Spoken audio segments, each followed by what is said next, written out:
চারপাশে কেবল মানুষের ভিড়, যেখানে নানা বয়সী ধর্ম বর্ণ মানুষের যেন মিলন মেলা বসেছে। শিশুরা উচ্ছ্বসিত, বড়রা ব্যস্ত আপনজনদের সঙ্গে দেখা সাক্ষাতে।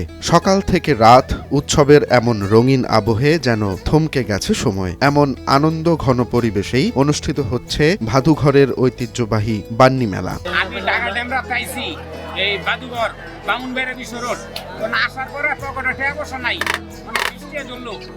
বৃষ্টি ধরলো খাওয়া দাওয়া নাই, কি উপায় করি বছরে একবার বৃষ্টি মেলাটা খুশি কি মেলা। তখন যাই হোক দেখি বৃষ্টিটা সারলে আল্লাহ পাক যদি সারায় কিছু বেচা কিনা করে গাড়ি ভাড়া টাকা হয় কিনা 50-60 টাকা বেশি আর কি। টাকা ড্যামরা পাইছি।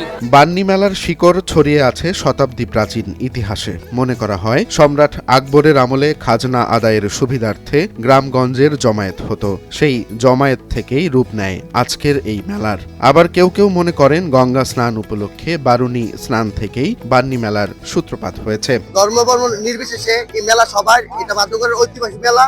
আগে আমরা ছোটবেলা বাবার সাথে আসতাম, এখন আমার নিজের মেয়েকে নিয়ে আসছি।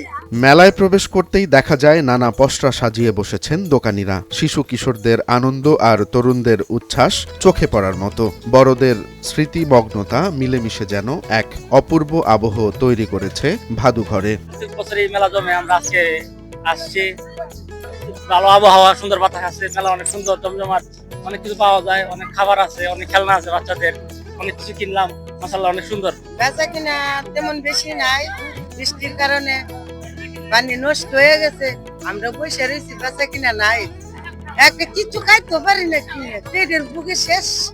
মেলায় আসা দর্শনার্থীরা বলছেন বছরের এই সময়টার জন্য তারা অধীর আগ্রহে অপেক্ষা করেন।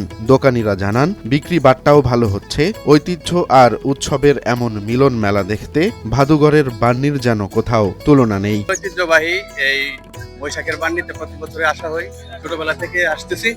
তো আজকে আসলাম, মনের জন্য, বাগ্নির জন্য, বউয়ের জন্য কিছু নিলাম, আনন্দ করলাম একসাথে, অনেক ভালো লাগছে। পুরনো দিনের ঐতিহ্য আর নতুন দিনের প্রাণ চাঞ্চল্যে জমজমাট ভাদুঘরের বান্নি মেলা। নানা বয়সী মানুষের হাসি আনন্দে ভরে উঠেছে চারপাশ। সময়ের পরম্পরায় অনেক কিছু বদলালেও ভাদুঘরের এই মিলন মেলা রয়ে গেছে আপন জৌলুসে, আপন ঐতিহ্যে। তাই বছরের এই সময়টাতে ভাদুঘর হয়ে ওঠে সবার অপেক্ষার প্রিয় ঠিকানা। অনেক কিছু দেখলাম, অনেক কিছু দেখলাম, ভালো লেগেছে। লাইট কিনেছি, দেবদেবী কিনেছি, চরকি কিনেছি, অনেক কিছুই কিনেছি। রোমান্স তালুকদার, নয়া দিগন্ত।